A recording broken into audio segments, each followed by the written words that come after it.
توی این ویدیو میخوام یه شیرینی نوستالژی کمتر از 1 دقیقه بهتون آموزش بدم بدون دردسر، بدون هیچ سختی.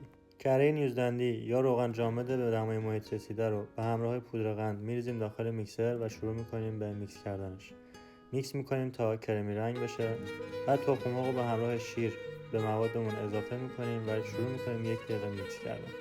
بلافاصله آرد رو بهش اضافه میکنیم، میکس میکنیم تا خمیر به این حالت برسه. میز رو آردپاشی میکنیم و شروع میکنیم به پهن کردن خمیر روی میز. خمیر نیازی به هیچ استراحتی نداره. خمیر رو به قطر 3 میل باز میکنیم و شروع میکنیم با قالب دلخواه قالب زدن. میشینیم توی سینی های فرمون. لایه های روی شیرینی رو مثل ویدیو قالب میزنیم و میذاریم داخل فری که از قبل گرم شده. شیرینی همون که از فر در اومد میذاریم تا کاملا خنک بشه. بعد با مربای دلخواهمون فیلینگ میکنیم. لایه های رویی رو میذاریم روی شیرینیامون و به دلخواه تزیینش میکنیم. این از نتیجه کار و شیرینی نوستالژی.